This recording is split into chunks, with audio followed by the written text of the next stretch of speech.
Seja bem-vindo, meu querido ouvinte, a mais um programa Sabedoria para o Coração para a nossa minissérie Em Busca da Santidade, baseada na Epístola de 1 Pedro. O título da nossa meditação de hoje é Resgatados, e veremos 1 Pedro 1, do 18 ao 21. No início dos anos de 1900, Al Capone chefiou um dos maiores sindicatos criminosos na metrópole de Chicago, nos Estados Unidos. Ele controlava tudo, desde bebidas alcoólicas a prostituição e tráfico de cocaína. Por fim, ele passaria 11 anos na prisão. Após os 11 anos na cadeia, ele foi solto.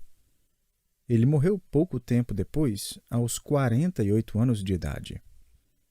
Uma história menos conhecida sobre o reino de terror de Al Capone envolve um advogado que trabalhou para ele. Seu nome era Edgar. Sua habilidade sem igual para fazer manobras não só ajudou o chefão a organizar e a administrar seus negócios clandestinos, como também manteve Al Capone fora da prisão por muitos anos. Apesar de Edgar e sua família ficarem muitíssimo ricos, vindo ele a ser dono de um quarteirão inteiro na cidade, aquilo que mais lhe importava, ele não conseguiu realizar: passar para o seu filho um bom nome. Eu li muitos relatórios contraditórios sobre o que realmente levou Edgar a estarrecer o mundo em 1931, mas uma coisa está clara: além de limpar seu nome e se desassociar do criminoso Al Capone, ele abriu caminho para um nome para sua família e seu filho. Com a sua ajuda, as autoridades conseguiram levar Al Capone à justiça. Quando testemunhou contra ele, Edgar sabia que pagaria um preço muito alto. De fato, 10 anos depois, quando Al Capone estava preso, Edgar foi pego numa armadilha e morto pela quadrilha de Al Capone. 10 anos depois, o mundo passava por um terrível momento: a Segunda Guerra Mundial. Um piloto de avião de caça servia na Marinha. Seu nome era Butch O'Hare. Em uma missão em particular, sua esquadrilha foi enviada a uma missão, mas depois que decolaram, Butch percebeu que seu avião não havia sido reabastecido. Ele não teria combustível suficiente para executar a missão no céu do Oceano Pacífico e depois retornar para o porta-aviões. Seu líder mandou que ele voltasse imediatamente. Butch deu a volta e, enquanto retornava para o porta-aviões, ele se deparou com uma esquadrilha inimiga de bombardeiros que voava em direção à sua esquadra no oceano. Já que todos os demais pilotos americanos haviam partido, a esquadra no mar estava sem defesa. Não havia outra coisa a fazer a não ser atacar. Butch O'Hare voou diretamente para o meio desses bombardeiros japoneses e as metralhadoras nas asas de seu avião mandaram bala. Enquanto Butch voava de um lado para outro tentando derrubar o maior número possível de aviões inimigos, os japoneses se frustraram e abortaram o ataque. Mesmo depois de suas balas terem acabado, ele continuou voando próximo aos aviões, na tentativa de quebrar asas e caudas. Por fim, os aviões inimigos foram embora. Quando Butch pousou, o filme gravado pela câmera presa a uma das asas revelou a lenda histórica. Dentro de poucos dias, Butch se tornou o primeiro piloto condecorado da Segunda Guerra Mundial e o primeiro aviador naval a receber a Medalha da Honra do Congresso americano. Um ano depois, o seu avião foi atingido numa missão noturna e nunca foi encontrado. Butch tinha apenas 29 anos de idade. Sua cidade natal, todavia, não deixaria que a memória de seu filho predileto caísse no esquecimento. Por isso, a cidade de Chicago mudou o nome de seu aeroporto para Aeroporto Internacional O'Hare, em honra ao jovem. O que Edgar O'Hare e Butch O'Hare têm a ver um com o outro? Butch, claro, era filho de Edgar e recebeu um nome limpo e uma chance de servir seu país com honra. Butch não pilotou seu avião de caça com bravura a fim de herdar o bom nome de seu pai, mas porque seu pai lhe havia repassado um nome cuja honra lhe custou altíssimo preço. Agora, não quero fazer uma analogia detalhada entre Edgar O'Hare e o Senhor, apesar de você já saber em que direção estou indo. O Senhor não tinha um passado criminoso, nem um nome de família manchado que precisava ser limpado. O Senhor não precisava realizar algumas coisas boas a fim de compensar por atos perversos, por crimes que realizara. No entanto, ele fez sim um sacrifício a fim de dar a mim e a você a oportunidade de servi-lo com honra e fervor santo. Quanto mais consideramos, refletimos e contemplamos o que Jesus Cristo sacrificou a fim de purificar nosso nome, mais fervorosos seremos em nosso amor e serviço a Ele. Essa é precisamente a lição que Pedro está prestes a ensinar. Ele nos fornecerá 4 formas de olhar para Jesus, 4 maneiras convincentes que gerarão em nós o maior desejo de amá-lo, andar com Ele e lhe agradecer pelo presente caríssimo que adquiriu para nós. Antes de destacar a primeira maneira de olhar para Cristo, quero rapidamente destacar como Pedro chama a atenção de seus leitores originais em 1 Pedro 1,18 com a palavra sabendo. É como se ele dissesse, vocês já sabem disso. Essa era uma fórmula grega comum usada para apresentar um fato conhecido. Se estivesse escrevendo em nossos dias, Pedro diria, agora, eu já sei que vocês sabem disso, mas quero lembrar a vocês disso para o seu próprio benefício e encorajamento. O puritano Robert Leighton escreveu um comentário em 1 Pedro no século XVII. Ele parafraseou essas palavras de Pedro da seguinte forma, vocês sabem disso, mas quero que saibam ainda melhor, mais profundamente e mais pessoalmente. Tragam isso sempre à memória, estudem e meditem no assunto com mais frequência. Ele é tão profundo que jamais compreenderão, é tão útil que dele sempre se beneficiarão. Agora, quais são exatamente essas verdades profundas e benéficas? Vamos observar as 4 maneiras de contemplar o nosso Senhor. A primeira forma é enxergar nosso Senhor como nosso libertador. Vamos voltar para o verso 17 que já estudamos em um encontro anterior e ler até o 18. Ora, se invocais como Pai aquele que, sem acepção de pessoas, julga segundo as obras de cada um, portai-vos com temor durante o tempo da vossa peregrinação, sabendo que não foi mediante coisas corruptíveis, como prata ou ouro, que fostes resgatados do vosso fútil procedimento que vossos pais vos legaram. Em outras palavras, enquanto reverenciamos o Senhor com temor e tremor santos à luz do futuro bema de Cristo, onde seremos recompensados, devemos sempre nos lembrar que fomos resgatados. O verbo traduzido como resgatados era usado na época de Pedro para falar do resgate de prisioneiros de guerra ou do ato de pagar o preço para libertar escravos. Mas Pedro deixa bem claro que não fomos libertados mediante coisas corruptíveis como prata ou ouro. Essas coisas não serão suficientes. Até mesmo todo o dinheiro do mundo será insuficiente para comprar uma pessoa da escravidão espiritual ao pecado e à morte.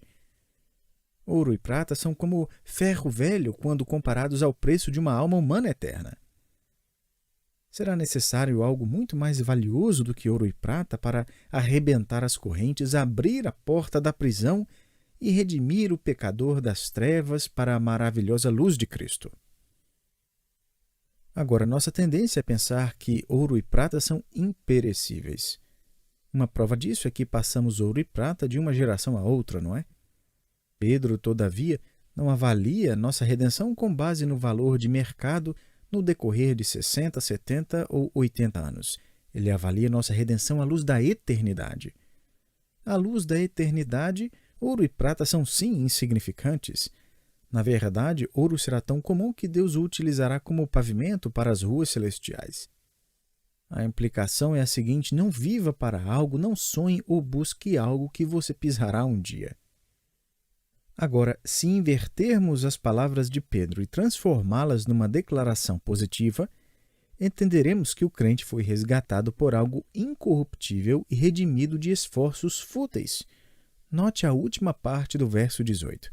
Fostes resgatados do vosso fútil procedimento que vossos pais vos legaram. O termo fútil se refere a atitudes, compromissos e alvos sem valor. Pedro diz, você herdou todas aquelas tentativas vazias, vãs. Contudo, nenhuma delas efetuará redenção e proverá perdão.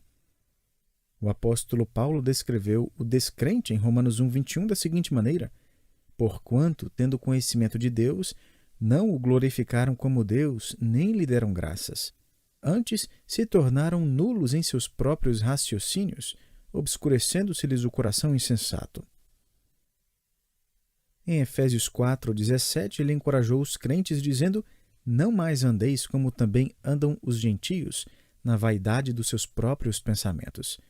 Em outras palavras, a raça humana descrente gasta toda a sua energia e fervor correndo atrás de objetivos vazios e insignificantes, que não têm valor algum quando comparados ao destino eterno.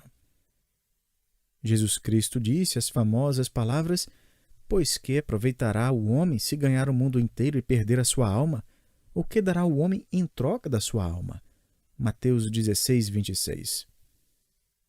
Ou seja, a vida importa na terra só quando a vida eterna é resolvida em Cristo. Não corra atrás de uma vida vazia sem Cristo. Antes de deixarmos esse verso para trás, permita-me lançar o seguinte desafio. Pai, mãe, avô ou avó, que tipo de herança você está transmitindo aos seus filhos ou netos? O que eles herdarão de você? Ouro e prata? Não há nada de errado com isso, você pode até me colocar em seu testamento. Mas é só isso? Nada mais? O que você está repassando para a geração seguinte? Será que sua prioridade tem sido comunicar, tanto por palavras como por atitudes, a verdade do Evangelho? Eles, porventura, sabem que Jesus Cristo importa para você? Sabem que a Bíblia é realmente importante na sua vida? Será que já notaram que a aprovação de Deus importa mais do que a aprovação de homens? Infelizmente, muitos pais e mães dentro da igreja parecem se preocupar mais em criar um padrão de vida elevado, ao invés de criar seus filhos para que conheçam a Deus, pensem biblicamente e vivam sabiamente.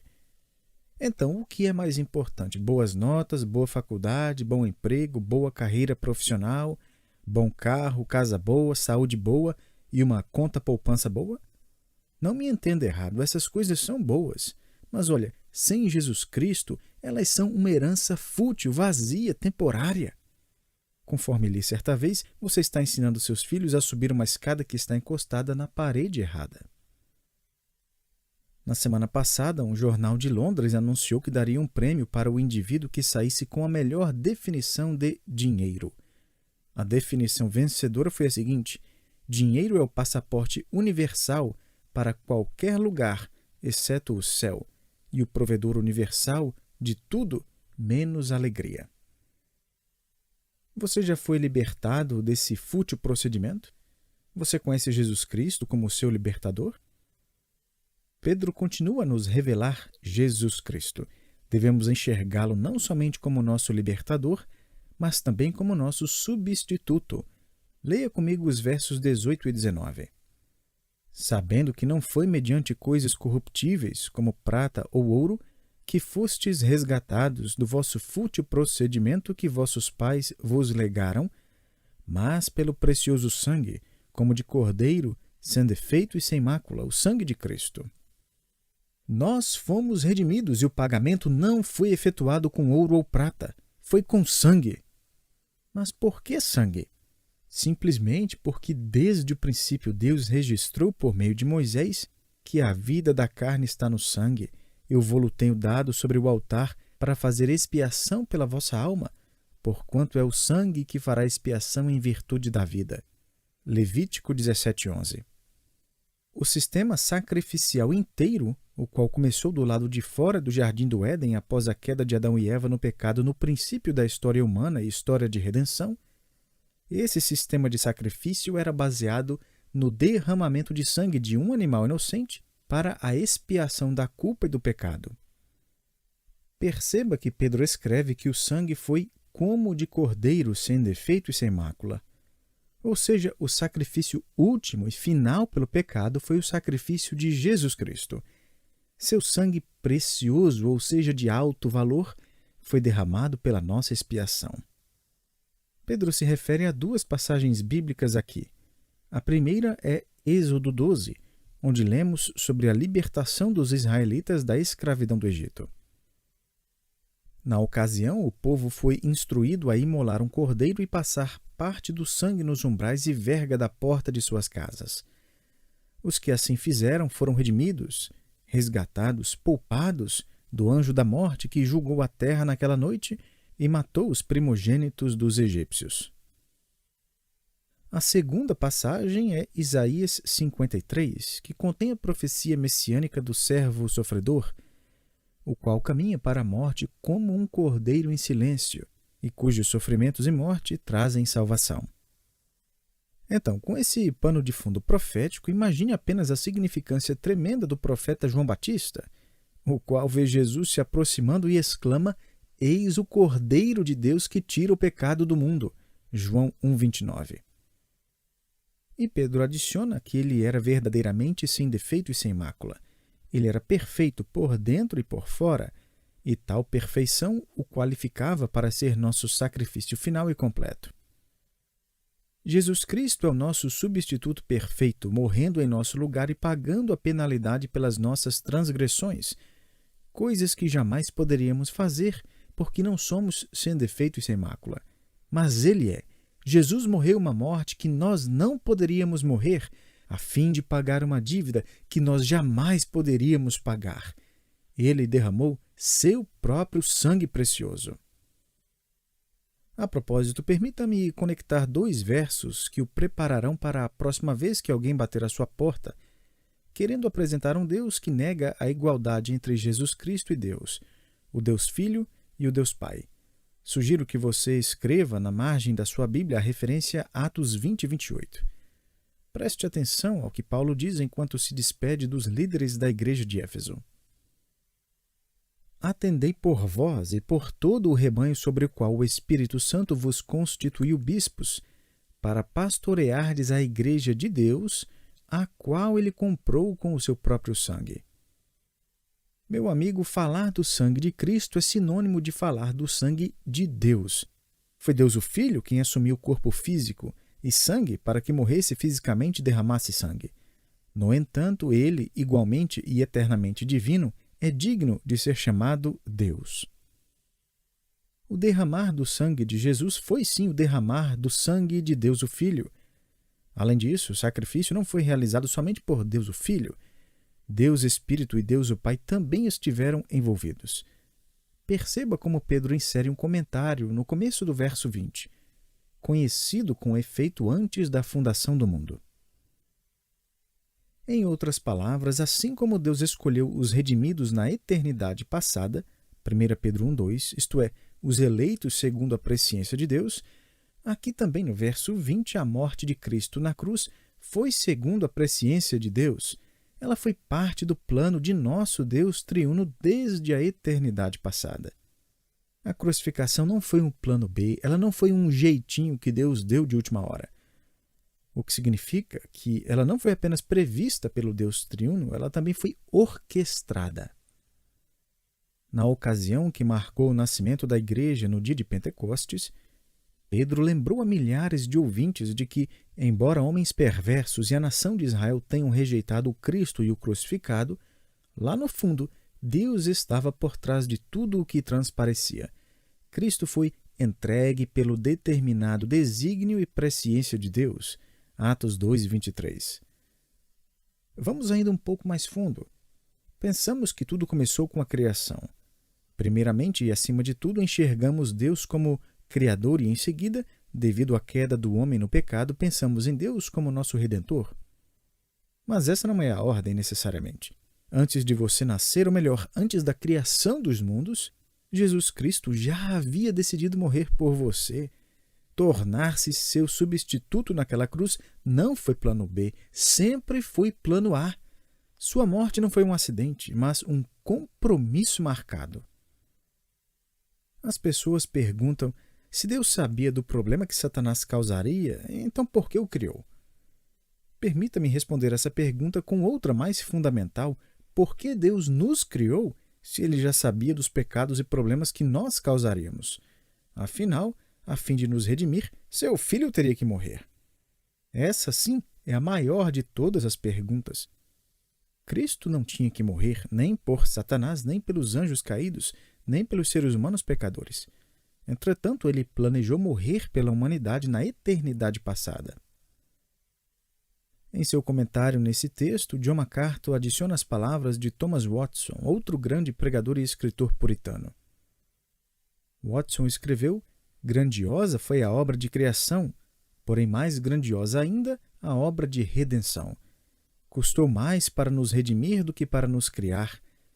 Em um, houve somente o ato de falar uma palavra, no outro, houve derramamento de sangue." Pedro nos faz enxergar Jesus como nosso libertador, substituto e, em terceiro lugar, como nosso salvador. Acompanhe os versos 20 a 21. "Porém, manifestado no fim dos tempos, por amor de vós, que por meio dele tendes fé em Deus, o qual o ressuscitou dentre os mortos e lhe deu glória, de sorte que a vossa fé e esperança estejam em Deus." A construção manifestado no fim dos tempos pode ser entendida como tornou-se visível. Ela indica o momento na história quando Deus o Filho apareceu na terra na forma de um bebê. A expressão no fim dos tempos se refere ao período de tempo delimitado, por um lado, pela primeira vinda de Cristo e, por outro lado, pela sua segunda vinda. Paulo chama esse bloco de tempo de últimos dias, 2 Timóteo 3,1, assim como o autor de Hebreus 1,2. Já o apóstolo João fala desse período como a última hora, 1 João 2,18. Imagine só, no plano e providência de Deus, você e eu vivemos nos dias finais da história humana, nos últimos dias, na última hora. E se o apóstolo João pensava ser a última hora 2000 anos atrás, bom, imagine quantos minutos nos faltam hoje. Note como o Evangelho se torna algo pessoal em Cristo. Ele morreu por amor de vós. Lembre-se de que não é suficiente acreditar que Jesus morreu na cruz e que ele é o Filho de Deus. O diabo também acredita nisso. Ele estava lá e viu tudo acontecendo. Mas ele jamais dirá: "Cristo fez isso por mim." A grande pergunta, então, é: será que Jesus é o seu libertador, seu substituto, seu salvador? Será que você consegue inserir seu nome em João 3,16? A questão não é que Deus amou ao mundo de tal maneira. A questão é que Deus amou a Maria, o Antônio, o Joaquim, etc. Trata-se da oferta incrível e pessoal do Evangelho a pecadores perdidos. E essa oferta precisa ser apropriada de forma pessoal pela fé na graça de Deus. Paulo escreveu o seu próprio testemunho da seguinte forma: "Logo já não sou eu quem vive, mas Cristo vive em mim. E esse viver que agora tenho na carne, vivo pela fé no Filho de Deus, veja bem, que me amou e a si mesmo se entregou por mim." Gálatas 2,20. Jesus Cristo, meu querido, precisa se tornar o seu Salvador pessoal. Por fim, em quarto lugar, Pedro nos leva a enxergar Cristo como o nosso vencedor. Lemos na segunda parte do verso 21, "o qual o ressuscitou dentre os mortos e lhe deu glória, de sorte que a vossa fé e esperança estejam em Deus." A ressurreição de Cristo é o ponto de exclamação na obra de redenção. Ele obteve sucesso, ele é vencedor. Paulo escreve que em Cristo somos mais do que vencedores. Conforme Pedro escreve aqui, Deus concedeu glória a Cristo.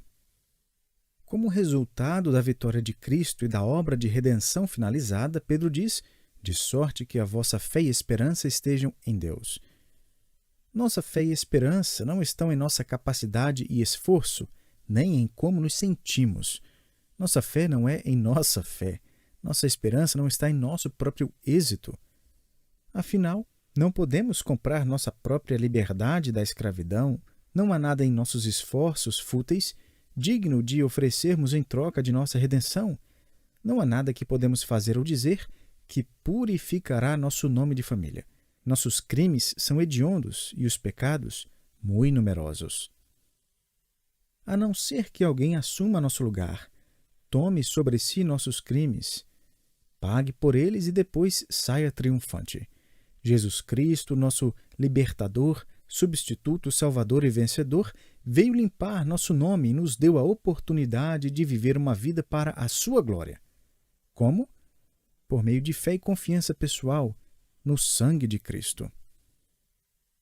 Ravi Zacarias conta que em 26 de novembro de 2008, uma gangue de terroristas atacou o famoso Palácio Taj Mahal em Mumbai, Índia. Depois de a carnificina ter ceifado as vidas de 200 pessoas, um repórter entrevistou um turista que jantava no hotel na noite do ataque. O turista conta que ele e seus amigos ouviram sons de tiro enquanto jantavam. Alguém o agarrou e o jogou para debaixo da mesa. Os terroristas passaram pelo restaurante atirando para todos os lados, até que mataram todos, ou pelo menos assim acharam. Milagrosamente, esse homem sobreviveu. Quando perguntado como tinha conseguido sobreviver enquanto todas as demais pessoas tinham morrido, o turista respondeu: "Acho que estava coberto com o sangue de alguém e eles pensaram que eu estava morto." Ravi escreve: "Essa é uma metáfora perfeita do presente de Deus por meio de Jesus Cristo a cada um de nós. Porque Ele pagou a penalidade de nosso pecado, porque estamos cobertos com o sangue de seu sacrifício, podemos ter a vida eterna." Que Deus o abençoe, meu querido, e espero você para o nosso próximo estudo.